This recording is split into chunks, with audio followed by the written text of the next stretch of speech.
Good morning and welcome to Mount Vernon Place United Methodist Church in Baltimore, Maryland. We continue with the greats this week, Sunday, October 20th. Perhaps the most famous passage about love was written by Paul in the New Testament and is often quoted in weddings and funerals. This week, we conclude our series of the greats by spending time with this timeless and beloved passage, 1 Corinthians chapter 13. Pastor Rod shares a message entitled The Greatest of These.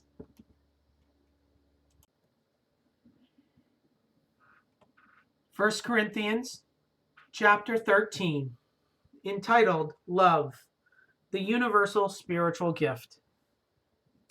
If I speak in tongues of human beings and of angels, but I don't have love, I am a clanging gong or clashing cymbal.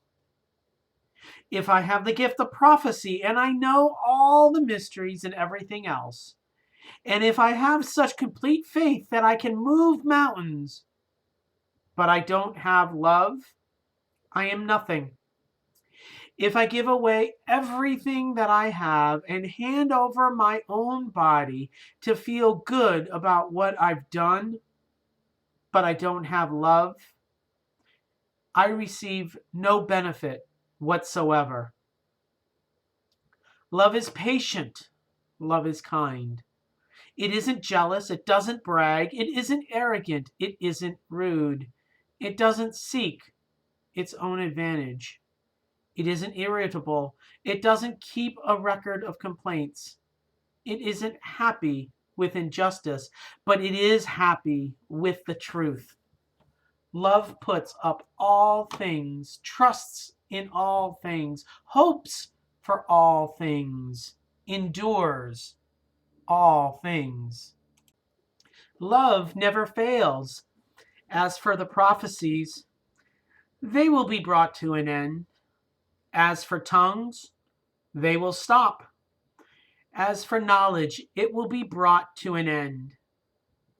We know in part and we prophesy in part. But when the perfect comes, what is partial will be brought to an end. When I was a child, I used to speak like a child, reason like a child, think like a child. But now that I have become a man, I have put an end to childish things. Now we see a reflection in the mirror. Then we will see face to face. Now I know partially, but then I will know completely in the same way that I have been completely known.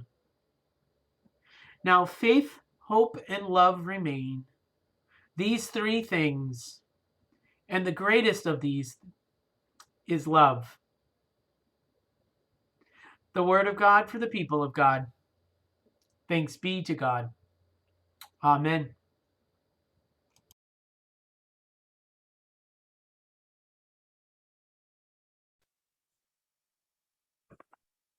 All right.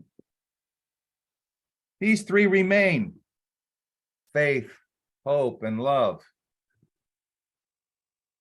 And the greatest of these is love. So what is love? Let's hear a few comments from some 4 to 8 year olds about what is love. When someone loves you, this is what they say. When someone loves you, the way she says your name is different. You know that your name is safe in her mouth. Love is when you go out to eat and give somebody most of your French fries without making them give you any of theirs. Love is what makes you smile when you're tired. Love is what's in the room with you at Christmas if you stop opening presents for a minute and look around. When you tell someone something bad about yourself and you're scared that she won't love you anymore, but then you get surprised because not only does she still love you, she loves you even more. When my grandmother got arthritis, she couldn't bend over and paint her toenails anymore. So my grandfather does it for her all the time, even when his hands got arthritis too. That's love. Love is hugging. Love is kissing. Love is saying no.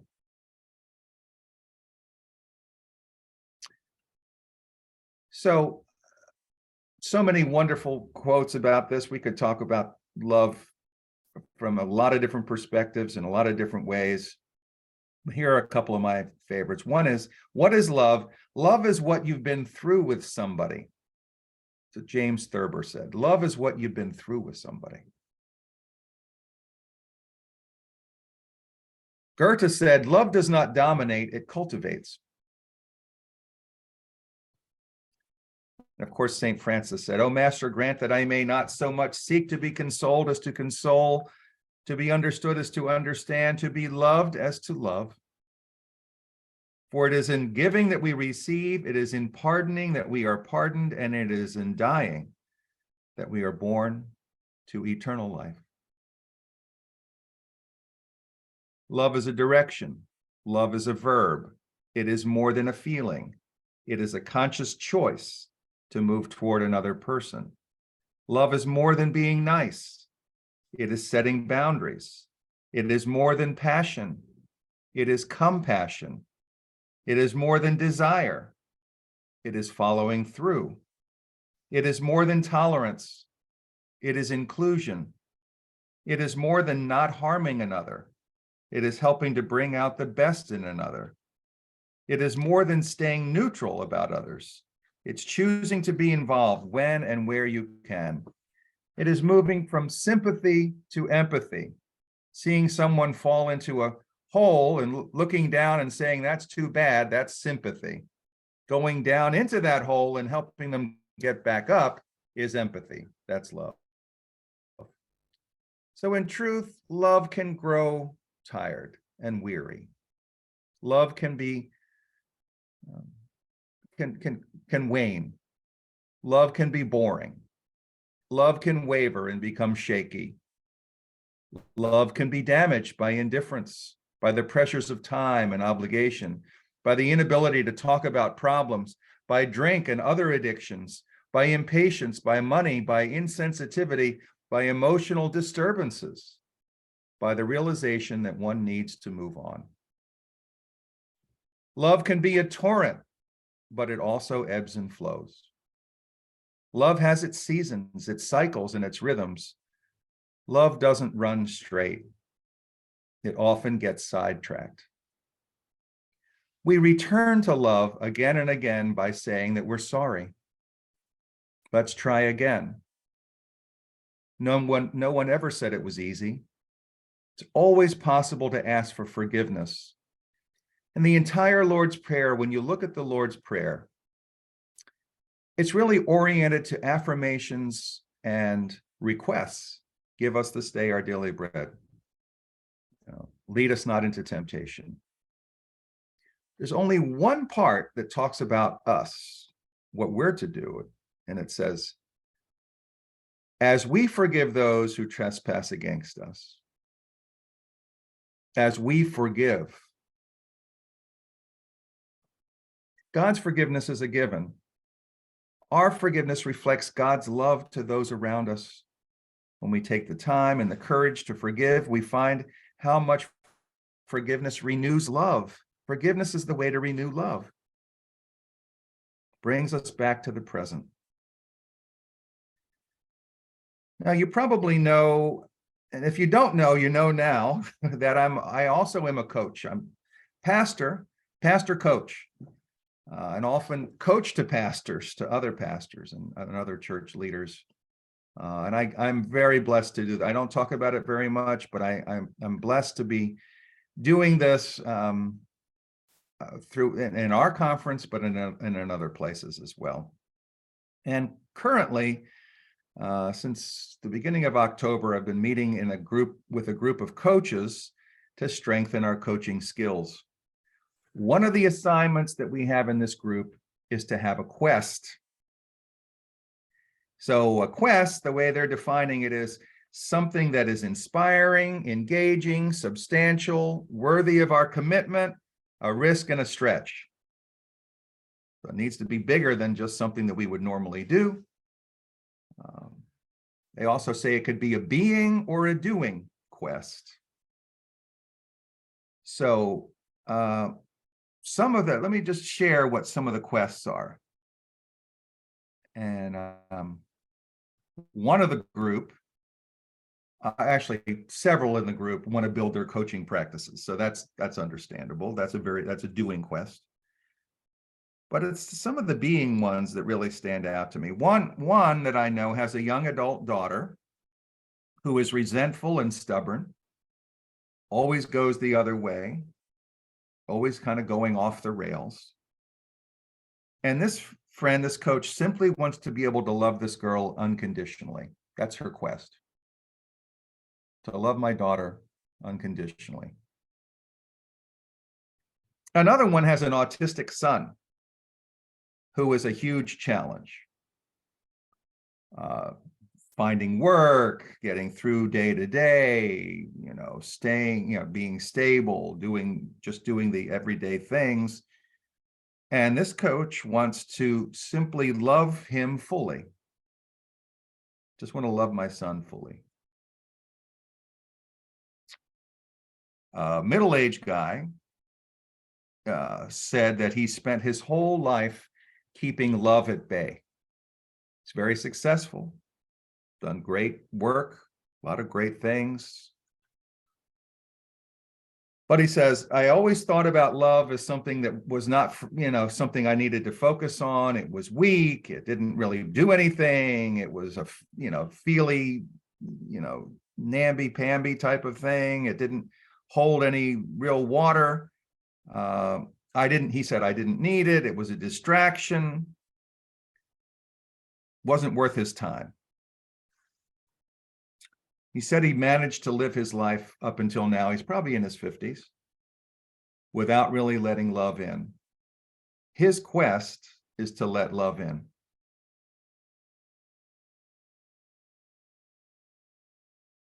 And he's scared to death to do it.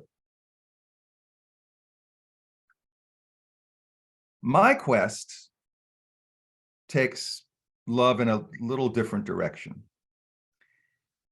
Mine is about recreating or co-creating a rebirth in the church. I'm talking about the bigger church, it would include us. But I think we are, being led in this direction. And this would mean love for all. And we talk about this here, inclusive of race, gender identification, nationality, every cultural distinction. What I want to add in, though, is inclusive of religion or spirituality or faith. So foundational to this is a desire for everyone to support one another to become who they truly are. And if we really are going to love everybody, we're going to love people who are different from us, who have a different spirituality even, a different take on things. What would it mean for a church, maybe not called a church? I don't know what it would be called. To be inclusive of all of what we're talking about, to really love our neighbors as ourselves, to really love God as God is received and is understood in other cultures. That means look at our hidden biases as we've done, and we do in this church. See what comes up. What would keep us, or what does keep us from really loving our neighbors, including those of other faiths? Putting love into practice with people who may or may not identify with any belief or spirituality. So my quest is about exploring what it would mean to open our tent to truly include everyone. And I would like us to have a conversation about this in the not too distant future. So hear this prayer from John O'Donohue, an Irish poet and writer. Mary Virginia's talked about him a little bit. It's a poem he has. It's called "To Come Home to Yourself." May all that is unforgiven in you be released. May your fears yield their deepest tranquilities. May all that is unlived in you blossom into a future graced with love. Blossom into a future graced with love. We start and end with love. Love is what it's all about. And love comes in many, many forms. Other names of God are forgiveness, grace, reconciliation, connection, compassion, gratitude, deep understanding, beauty, generosity, and celebration. God wants you to grow. God will not harm you. You are safe. You are loved. Breathe into trust and lean into love. Accept God's gift of love for you. And let us find together ways to embrace that love and to share it with all people. Allow openness to be embodied in you. And so breathe in God's glory. Amen.